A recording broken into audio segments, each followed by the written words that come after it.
We'll call the 3 December meeting of the Manhattan City Commission to order. Discussion on the consent agenda. I just have two comments. Item G is going to change the adoption fee at the animal shelter, and I'm happy to see that. And also the time that the animals will be there. They can be adopted after 3 days. And for those of you that aren't aware, of course, it costs a little bit of money to run the animal shelter. The longer the animals are there, the more expense. And I think, over the past year, management's done a great job of, improving what goes on, down there. And they had a great event. That was Black Fur Day on Saturday. I think 14, 15 cats got adopted. I thought that was great. And having, great turnover there. And I think this is going to help with shelter operation. Then the other item is item P, which is the design for the community house renovation. That's something I've been personally interested in for about the past 5 years to get that building repurposed, and I think that's coming along real well. It's gonna become again a very nice asset for the community. I have no further comments, but I would move that the commission approve the consent agenda as distributed. Second. You call the roll, please. Mayor Dodson, Yes? Commissioner Reddy, Yes. Commissioner Butler, Yes. Commissioner McKee, Yes. Commissioner Morse. Yes. Motion carries 5-0. We'll now move to item 5, which is general agenda. It's a good reminder to the viewing audience and those here that we have moved the Douglas Rec Center to December 17th. But yes, the first item this evening is dealing with a waiver request from the Manhattan Area Housing Partnership. If you recall, we have been in negotiations and do have an agreement with Manhattan Area Housing Partnership to develop on 19 lots within Lee Mill Village.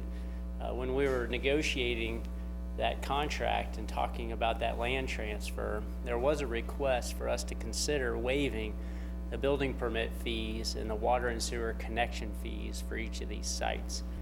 This evening, they are asking for a total of $95,000 worth of waivers for water and sewer hookup fees at $59,886, and a building permit fee estimated at just over $35,707. This waiving of these fees will allow them to offer rents at a much lower rate than if they have to cover these fees. Our rents are $450 to $650. Okay. But actually, the limit for tax credit properties is $750 to $1,073. So the folks that you're renting to, do they pay the water bills? No, we pay the water bills. Okay, you pay the water bill. They will have electric only. We pay the water and sewer bills on an ongoing basis.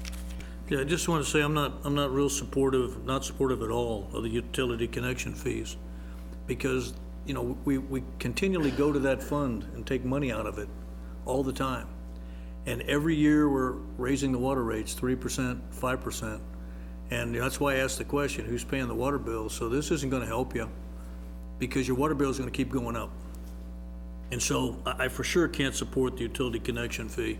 It sounds like it's going to make that much difference anyway on the rent costs.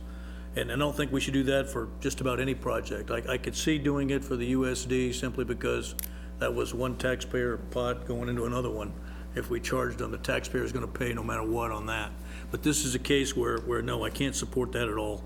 As far as the building permit fees, fine. We can do that. I'm for affordable housing. That's going to be something that the code office, ends up dealing with, but they don't have a fund that we raid like the water fund. So I am a yes on this, and I'm supportive of this, but I just want to make clear moving forward that unless the city finds additional sources of revenue, projects like this will not happen and cannot happen. Unless we have some kind of growth spurt and increase our population exponentially, I just don't think that this is in the cards in the future. So I support it today, but if I was in a commission hearing this a year or two from now, I think I know what the situation would be, and I'm not sure I would be supportive. So I'm a yes vote tonight, but hopefully we get something figured out in terms of revenue, because housing trust funds, things like that aren't going to happen unless we seriously consider things like sales tax initiatives, because I don't see another route. So I'm a yes. I move we approve the Manhattan Area Housing Partnership request regarding the waiver of building permit fees and utility connection fees for lots 34 through 52, Lee Mill Village. Second. Call the roll, please. Commissioner Reddy, Yes. Commissioner Butler, No. Commissioner McKee. Yes. Commissioner Morse, Yes. Mayor Dotson. Yes. Motion carries 4-1. We'll move to item B, which is to consider the first reading of ordinance amending Article 4, Section 4-205C5, Highway Service Commercial District of the Manhattan zoning regulations to add group daycare as a permitted use. And we'll hear from Chad Bunger, Assistant Director of Community Development. Good evening. Thank you, Mayor. Good evening, Commissioners. The Living World Church on Amherst Avenue, it's currently Zone C5, was going through the process of creating a group daycare center for the public, going through the state permitting and county permitting requirements, building code requirements, whatnot, and then came to the Community Development Department for zoning review, and group daycare centers are not permitted in the C5 district. It was determined that wouldn't be allowed under the current zoning. If it was just for the patrons of the church, we could have worked with it, but it open to the public was not going to be possible. They're looking at a variety of options.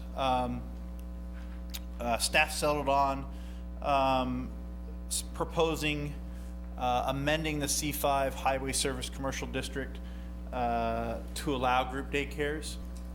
So to summarize what was in the planning board packet, the state licensing safety requirements will handle a lot of the potential issues that that could not be real compatible with the audit-oriented district that the C5 district is, such as fences around playgrounds and drop-off requirements, those sort of things. The C5 district is a very broad, wide use, and so any use characteristics of a group daycare center is going to be real similar to other retail and auto-oriented things. The planning board reviewed this a few weeks ago and did recommend approval, and so that is before you. I thought there was a lot of churches that do this. Is this new to this particular area? Is that what it is? It is specific to this zoning district. This zoning area, because churches have always had. Right. Most other churches in town are in residential districts or in commercial districts that allow group daycares. Mayor, it seems logical to me that we would add adult or daycare facilities to the C5 zoning district. I'm not sure why we would have restricted it, but it would always have required a fence, so it just makes sense that we do this, and we want to encourage more daycare, and this will be one way to do it. I move we approve first reading of an ordinance amending Article 4, Section 4205C5, Highway Service Commercial District in the Manhattan zoning regulations as proposed, based on the findings in the staff report and the recommendation of the Manhattan Urban Area Planning Board. I second the motion. Call the roll, please. Commissioner Butler, Yes. Commissioner McKee, Yes. Commissioner Morse, Yes. Mayor Dotson, Yes. Commissioner Reddy. Yes. Motion carries 5-0. Okay, now we'll move to item C, which is to consider the first reading of an ordinance amending ordinance number 7422 and the final development plan for Lot 4 Abbott's Landing Commercial PUD. And again, it will be Chad Bunger. So a few months ago, the Abbott's Landing PUD was amended to allow Scooter's Coffee. It was on this very small Lot 4 there at the corner of Alvin's Place and McCall Road. Originally, it was proposed as more of an ATM drive-through kiosk sort of thing, and Scooter's purchased land and had a drive-through coffee kiosk approved. But the PUD expressly prohibited any type of ground sign associated with this lot. let's see, the sign package that was approved is shown here primarily on, or completely on the building, as well as menu boards and those sort of things. The proposal before you tonight is to add this monument sign, or a pylon sign. It'd be 10 foot tall, total of 36 square feet of signage to be located here at the southwest corner of the site. Mayor, I move that we approve first reading of an ordinance amending ordinance number 7422 and the final development plan of the Abbott's Landing Planned Unit Development, generally located in the northwest corner of McCall Road and Alvin's Place, based on the findings in the staff report with 5 conditions of approval and the recommendation of the Manhattan Urban Area Planning Board. I'll second. Call the roll, please. Commissioner McKee? Yes. Commissioner Morse? Yes. Mayor Dotson? Yes? Commissioner Reddy? Yes. Commissioner Butler? Yes. Motion carries 5-0.